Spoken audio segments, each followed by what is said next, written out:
저 높이 솟은 산이 되기보다 여기 오름직한 동산이 되길. 내 가는 길만 비추기보다는 누군가의 길을 비춰준다면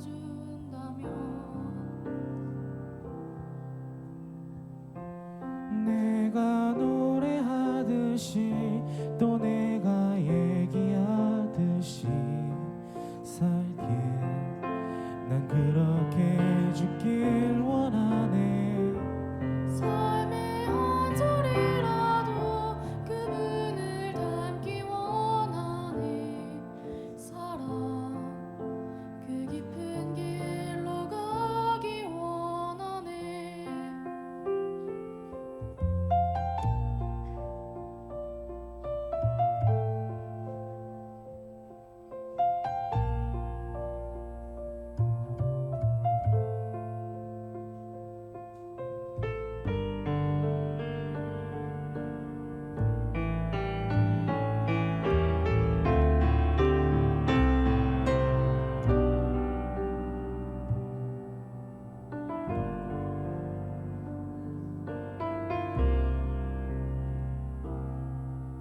저 높이 솟은 산이 되기보다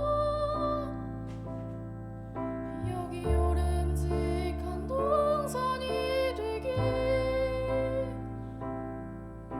내 가는 길만 비추기보다는 누군가의 길을 비춰준다면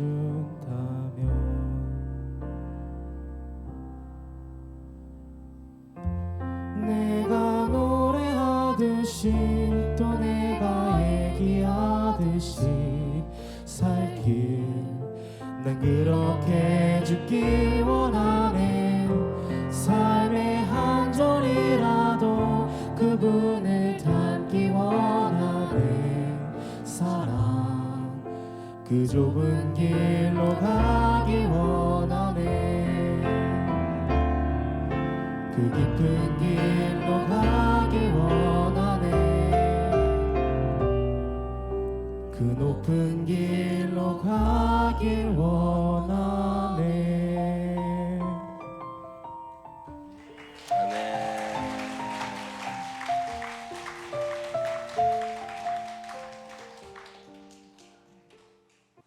참 감사해요. 우리 소연이가 홍경준 집사님, 이건삼 집사님 딸인데 엄마 아버지는 한 번도 못 나오거든. 근데 딸이 이렇게 나와서 찬양하는 거 너무 감사하고, 청년부 성경 공부하다가 하나님이 뭘 좋아하시나, 내가 하나님께 뭘 드릴 수 있나, 내가 무엇 하면 하나님이 좋아하실까, 하나님이 우리의 찬양을 참 좋아하신다고, 자기가 특송 한번 해보겠다고 오늘 용기를 내서 이렇게, 얼마나 감사해요. 참 잘했다고 박수 한번 해주시기 바랍니다. 참 감사해요. 오늘도 하나님의 은혜를 찾은 여러분들에게 주의 은혜와 사랑이 넘치게 되시기를 주님의 이름으로 축원합니다. 지난주에 우리가 오광석 목사님 모시고 일주일 동안 특별 새벽 기도하시면서 이런저런 말씀을 들었습니다. 오늘 일주일간 들었던 말씀을 한번 정리를 해드리면서 다시 한번 나를 하나님 앞에 세우고 그분의 말씀 속에 젖어드는 시간 가지기를 원합니다. 오늘 여러분이 말씀을 다시 한번 되새김질하고, 또 안 나오셨던 분들은 또 요약해서 정리를 해드린 거니까 한번 들으시면서 여러분의 삶의 중요한 기준점 한번 마련해보는 시간 가지시기를 주님의 이름으로 축원합니다. 첫날 우리가 들은 말씀은 뭐냐면, 나는 누구냐, Who am I예요. 나는 누구냐라고 하는 질문에 대해서 예수님이 엄청난 선언을 하시는 게 누가복음 2장에 나옵니다. 하나님이 어떤 분이냐라고 물으면, 하나님은 구약 성경 전체에서 전능하신 하나님, 창조주 하나님으로 표현이 돼요. 하나님은 어마어마하신 분이라 우리가 감히 가까이 할 수 없는 분. 그분은 거룩하시고 우리는 죄가 많아. 그분은 전능하시고 우리는 나약해. 그래서 하나님 도와주세요, 이런 건 할 수 있지만, 또 높으신 하나님께 예배를 드릴 수는 있지만, 내가 하나님과 친하냐, 하나님과 대화가 되냐, 그건 아니라고. 그분은 일방적으로 말씀하시고 나는 듣는 위치에 있는, 이게 구약 성경에 말하고 있는 하나님 개념이에요.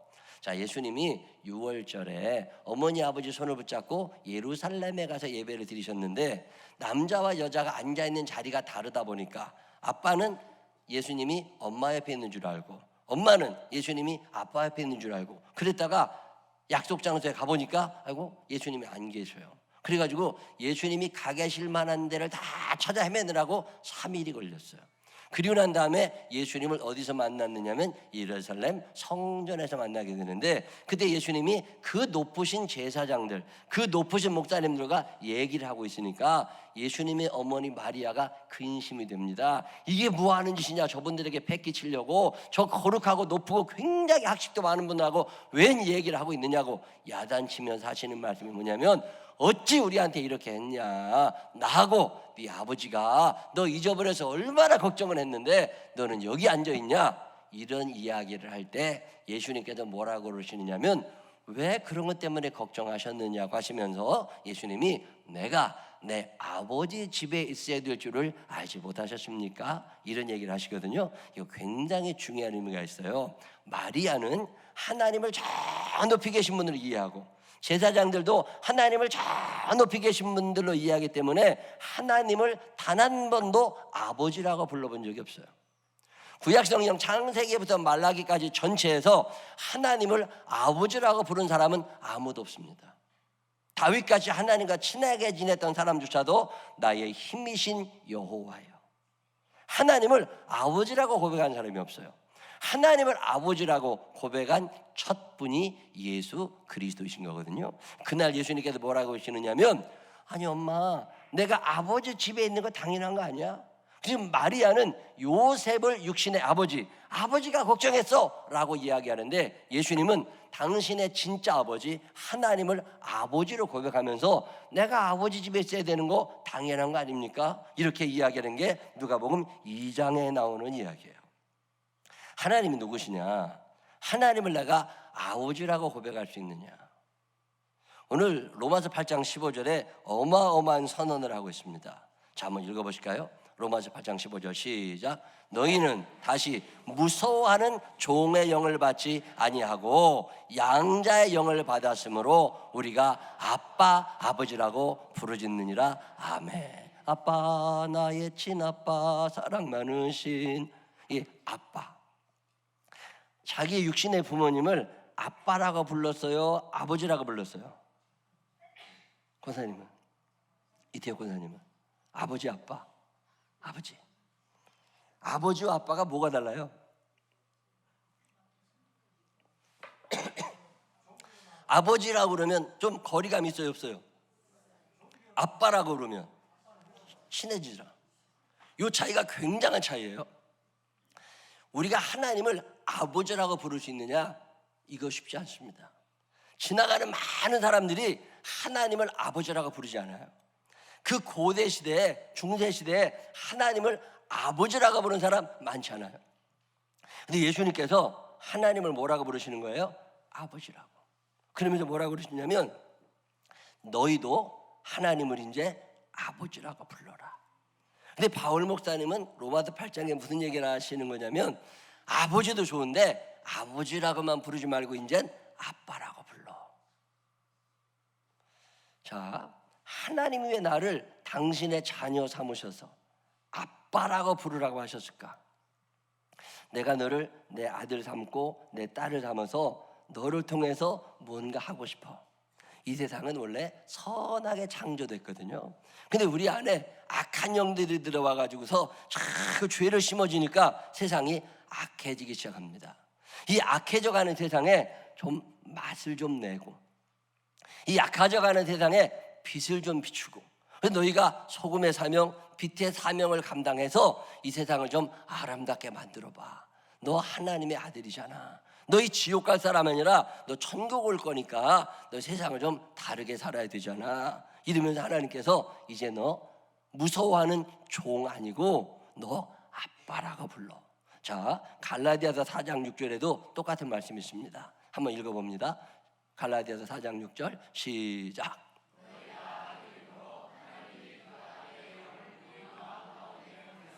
아빠, 아버지라 부르게 하셨느니라. 아멘. 저는 옛날에 이 말씀을 읽으면서 어떤 충격을 받았어요. 하나님은 엄청나게 전능하신 분이거든요. 하나님은 창조주시거든요. 그래서 하나님 아버지, 하나님 높으신 분 뭐 이래야 되는데 하나님을 아빠라고 부르라는 거예요. 우리 대한민국은 아빠의 개념보다는 엄마의 개념이 좀 더 가까워요. 친근감에 있어서. 근데 유대 사람들은 엄마보다는 아빠가 더 가깝습니다. 이스라엘 사람들은 지금도 그래요. 그래서 이 사람들이 아빠, 이 말은 우리나라 말로 표현하면 엄마, 이런 아주 가까운 사이를 부르는 말이에요. 아빠, 아버지. 자, 하나님이 나를 왜 이렇게 친하게 여기시면서 아빠라고 부르라고. 너 내 아들이야, 너 내 딸이야, 너 하늘의 상속자야, 너 천국 갈 사람이잖아. 왜 그럴까요? 에베소서 2장 10절에 보면 이런 말씀이 있어요. 한번 다 같이 읽어보겠습니다. 시작. 우리는 그가 만드신 바라 그리스도 예수 안에서 선한 일을 위하여 지으심을 받은 자니. 아멘. 자, 나를 하나님이 왜 만드셨다고요? 선한 일을 하라고 만드신 거야.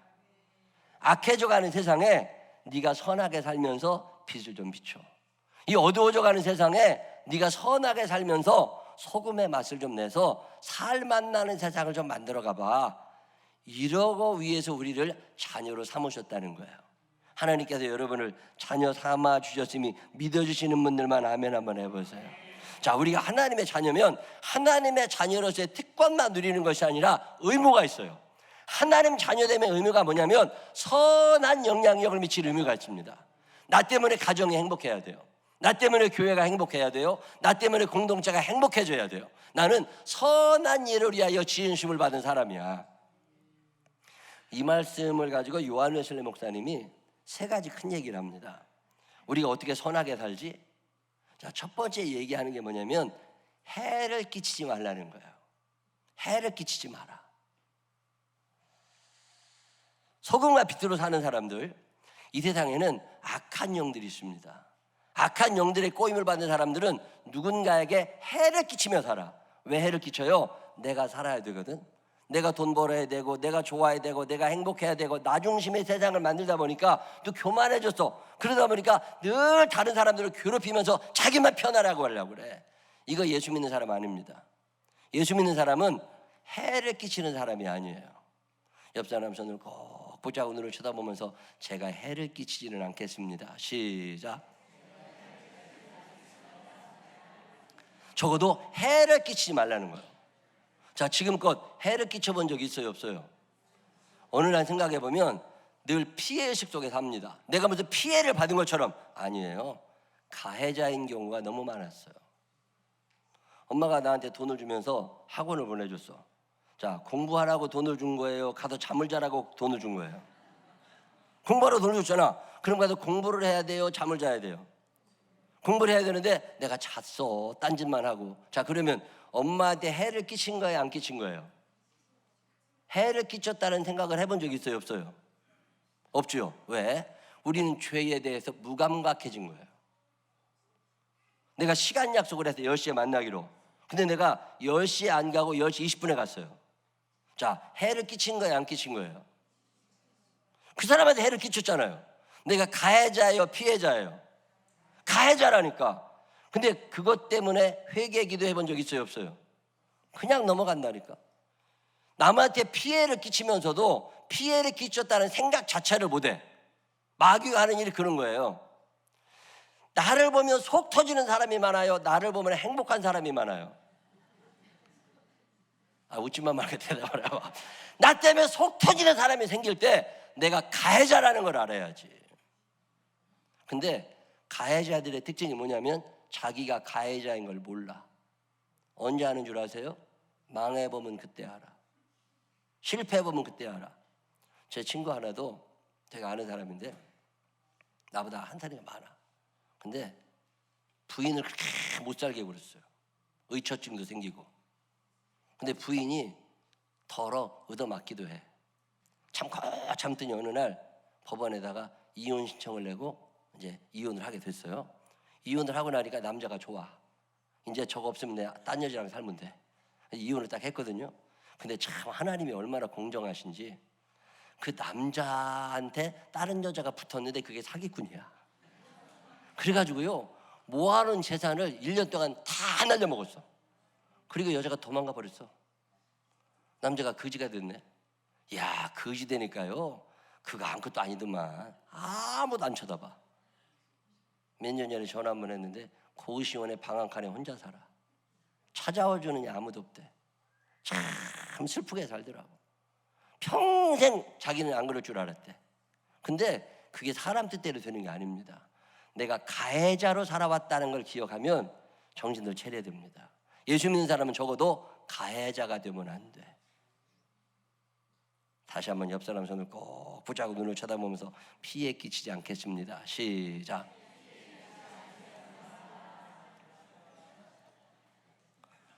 제가 이번에 말씀을 드리면서 내가 피해를 끼쳤구나, 그런 게 몇 개 생각났어요.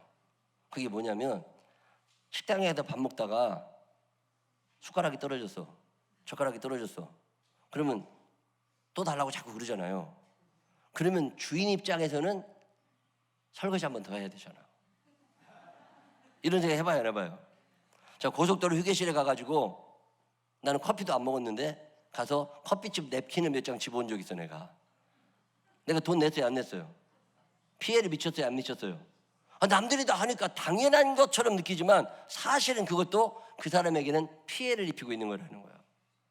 그러니까 우리들의 마음속에 적어도 나 때문에 손해나는 사람은 없어야 된다. 내가 무능력하다 보면 형제들에게 피해를 끼치지요. 내가 게으르다 보면 다른 사람들 마음 아프게 하지요. 자녀로 살면서 부모님들에게 피해 미치는 경우가 얼마나 많아. 부모로 살면서 자녀들에게 피해를 미치는 경우가 얼마나 많아. 근데 당연한 것처럼 적어도 예수 믿는 사람은 이렇게는 살지 말라는 거예요. 부부간에 살면서 서로에게 피해가 돼. 이거 예수 믿는 사람이 할 짓 아닙니다. 자, 나는 그동안 피해자는 된 적이 있어도 가해자가 돼본 적은 없다. 이런 사람 있어요, 없어요? 있다면 거짓말쟁이에요. 오늘날 생각해보면 내가 피해자가 아니라 가해자이었던 적이 너무 많아. 내 말 때문에 상처받은 사람, 내 무능력함 때문에 부담되었던 사람, 내가 실력이 없고 내가 현찮게 사는 것 때문에 답답했을 사람들한테 나는 가해자예요. 예수 믿는 사람들은 적어도 가해자는 되지 말자. 요한 웨슬리 목사님이 피해자도 되지 말아야 되지만 남에게 손해를 미치면서 살지는 말아라. 두 번째로 얘기하는 게 뭐냐면, 사랑을 하되 적극적으로 사랑하라는 거예요. 예수 믿는 사람들은 선한 일을 위하여 지음받았기 때문에 피해를 미치지 않는 것뿐만 아니라 적극적으로 선하게 살아가라. 선한 사마리아인처럼 대상을 가리지 말고, 저건 나랑 친하니까 내가 이번에 도와줘, 안 친하니까 안 도와줘, 이렇게 하지 말고 대상을 가리지 말고 열심히 사랑하며 도와주라는 거예요.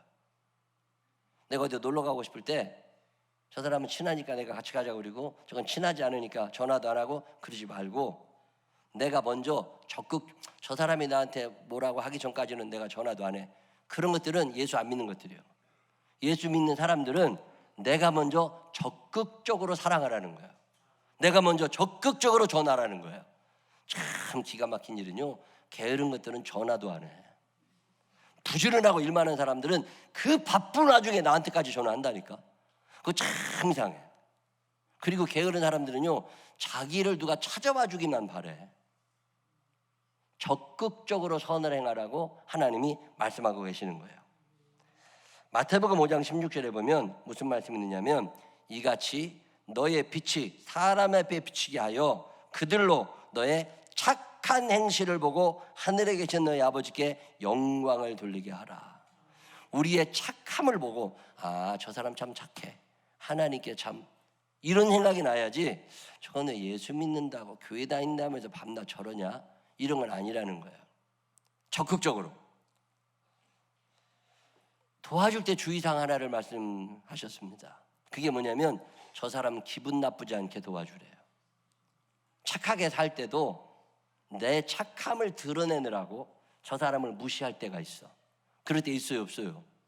내가 옳다는 걸 드러내느라고 저 사람들을 무시할 때가 있어. 그때 있잖아요. 그때 지혜롭게 저 사람 기분 나쁘지 않게 자존심 상하지 않게 지혜롭게 도와주라는 거예요. 아, 그렇겠다. 전도서 11장 1절에 보면 이런 말씀이 있습니다. 한번 읽어볼까요? 전도서 11장 1절 시작.